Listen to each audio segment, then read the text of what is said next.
Greetings and welcome to our sixth review in the Cohiba video review series 2020. I'm going to review the Cohiba Piramides Extra. This is a cigar from around the time that it was released, 2012, so it's a good 7-8 years old now. It is a Piramides cigar, but the curious thing about it is it's a little bit bigger, and I did show the variance in its size in the last review that I did on the Cohiba Reserva 2003 Piramides. That was a standard 52 ring gauge by 156 millimeters. This is slightly bigger. It's 54 ring gauge by 160. And in that review, I demonstrated how I use a Calibri cutter, which is quite a heavy cutter, and makes a deep V cut. And I just love these on torpedo type cigars. So just going to go ahead and cut it, and just makes a nice clean cut there into the head. And for me, it makes it great to smoke.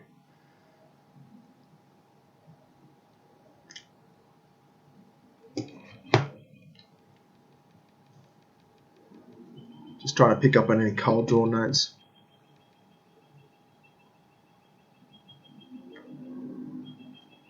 Nothing out of the ordinary there, really. Different to the Cohiba Piramides 2003 Reserva cigar. No sort of cedar notes in that anyway. So what I'm going to do is I'm going to light up and smoke into the first third and give you my thoughts. So I've gone ahead and lit that up, and from the very first few puffs, completely different to the Cohiba Piramides 2003 Reserva cigar. That was quite obviously refined hay and cedar. This is definitely not. This is very much a Cohiba Piramides Extras cigar in comparison, in the sense that it has those very distinctive mocha coffee or milk coffee notes right from the get-go.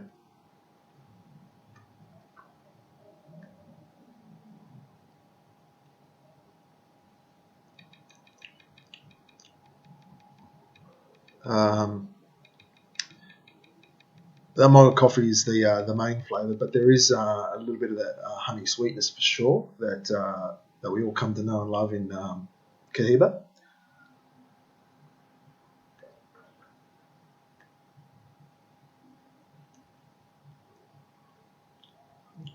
Some refined baking spice from the fact that it's 7-8 years old, but it's much more stronger than the Cohiba Piramides 2003 Reserva cigar, and certainly more stronger in the flavours.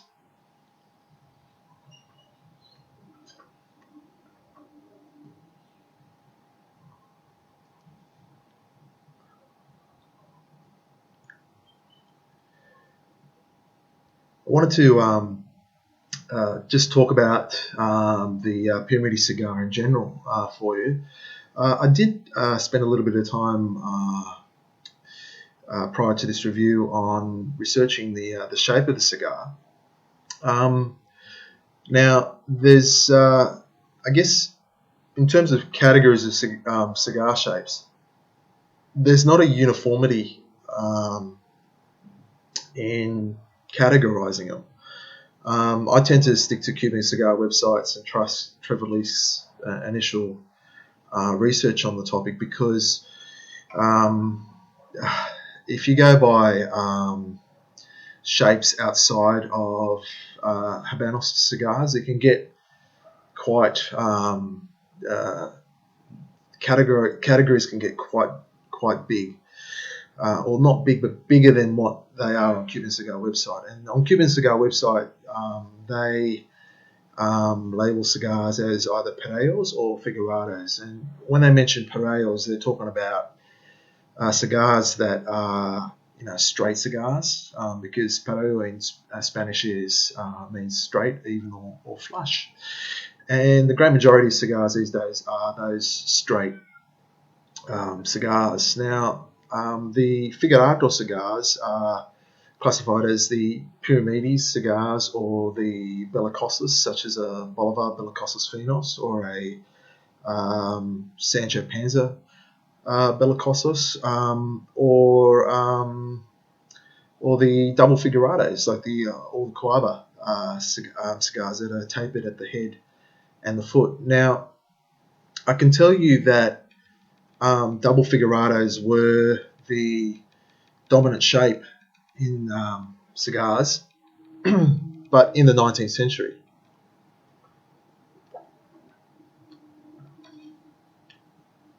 And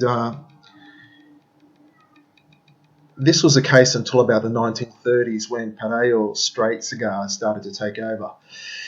Now, in regards to the head of the cigar, the thinking on the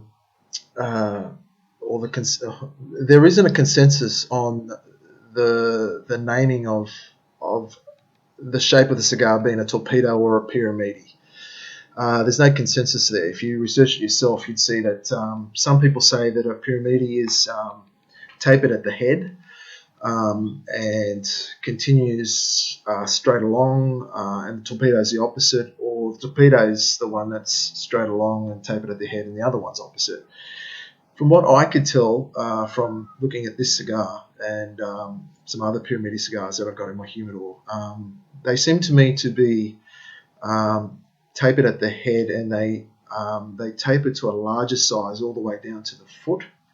Whereas the difference with a Bolivar Bellicosas Finos, which comes from the English word bellicose, which means like a bullet head, it's more sharply tapered at the shoulders, and it's more a Bolivar Bellicosas Finos is straighter along the cigar. Whereas this sort of cigar, to me, it's tapered at the head, less tapered there at the shoulders, and it gradually goes out.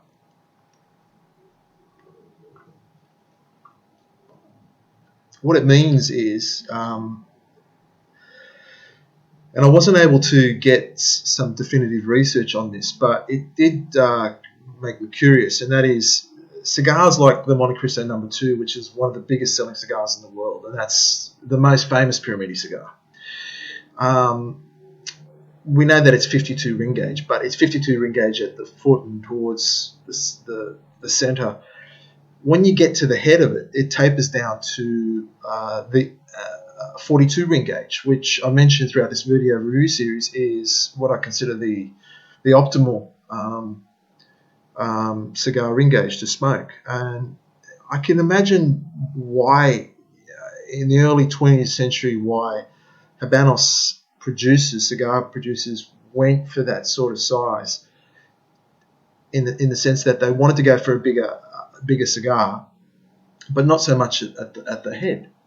Of course, in the 21st century, that's completely changed. The release of the Cohiba Siglo 6, which I discussed previously in this video review series, meant that for the first time we were able to get a 52 ring gauge cigar, something above 50, and it was all the way through like a pareo size. It was straight and it was bigger, and that changed the dynamics of smoking it, in my opinion, because with this cigar it tapers down to probably a 43 ring gauge, so you could get that around your mouth a bit easier than a larger ring gauge cigar.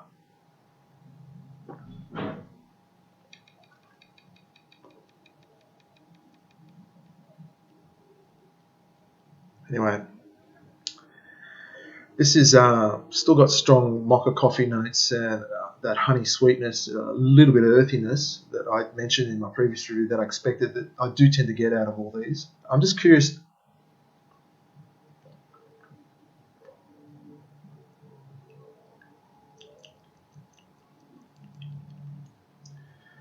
Just curious to note if it changes in profile as I smoke down. What I'm going to do is I'm going to leave it there, and I'm going to come back when I get into the middle third.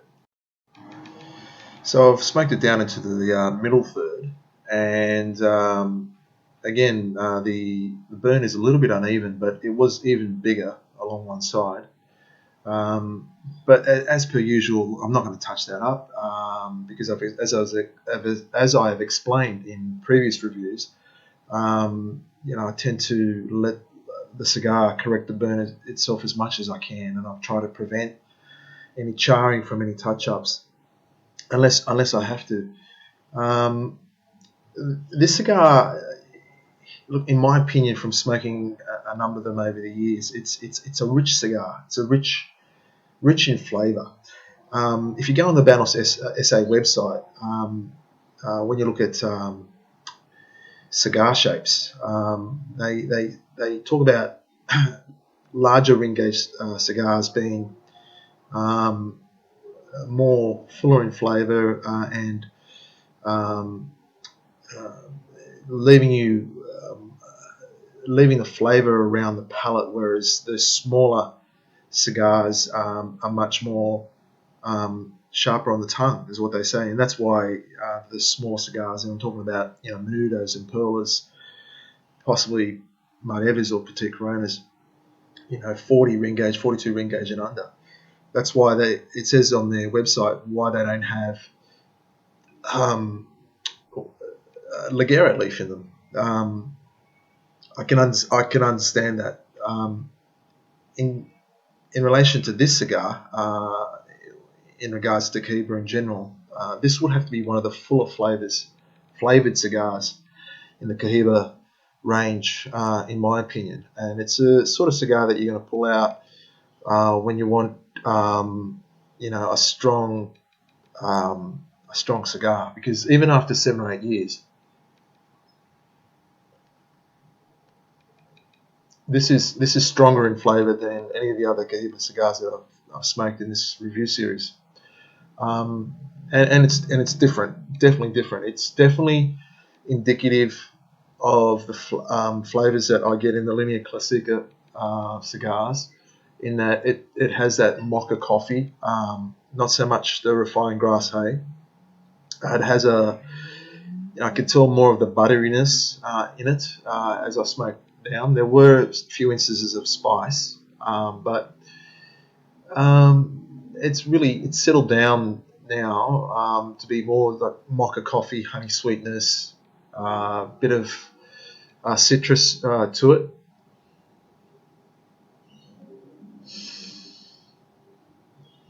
And it's definitely very different through the retrohale.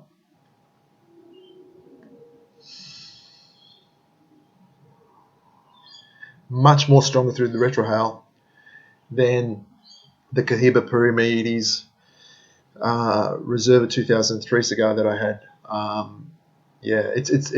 It is quite strong in the retrohale. I'm not inclined to retrohale a cigar that is as full as this. But you can see, even as I'm smoking down, that the burn's correcting itself. The ash is quite long on it. I'm probably just going to ash that. And again, there is a slight bunching of leaves to one side that's caused that, and I'm sure that once I get past that point, like one of the Siglo 6s, I think the second one that I did, the 2006, this will settle down in flavour as I approach the final third.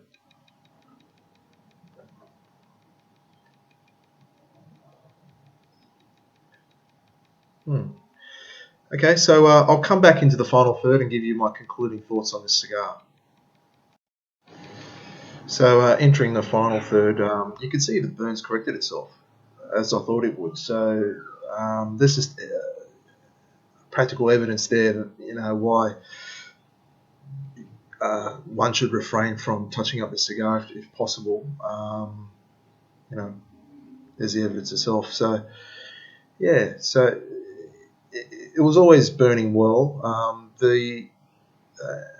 the Cohiba cigars that I've smoked in this series have all been constructed really, really well, even if they've had a little bit of bunch leaves here and there.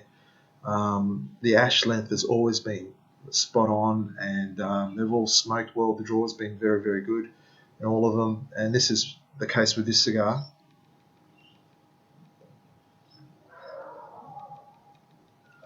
No real harsh notes into the final third, and you're going to expect that when it's about 7 or 8 years old. It shouldn't have that. My recommendation, if you do have a box of Cohiba Piramides Extra, and in regards to price point, they are in the Siglo 6 class of premium price point for a Cohiba cigar.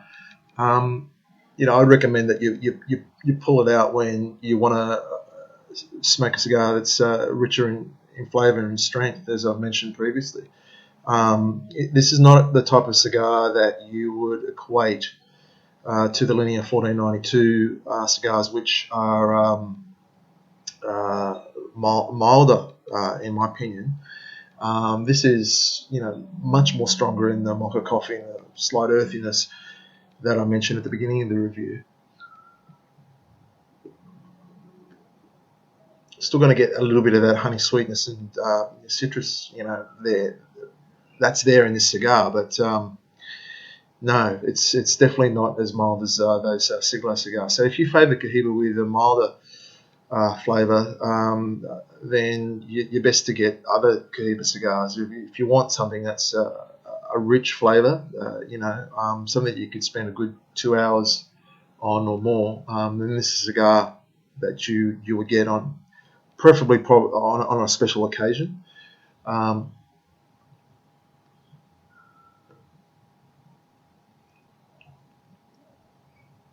But it still has all the hallmarks of a classy cigar, from the way that it's smoked and the way the flavour is. It has a certain refinement to it, but yeah, it's just rich in flavour. I might give that another ash, and you can tell just from the coning there that it's constructed well. It's been pretty happy with this cigar. I've got to say I've been pretty happy with all the Cohiba cigars so far.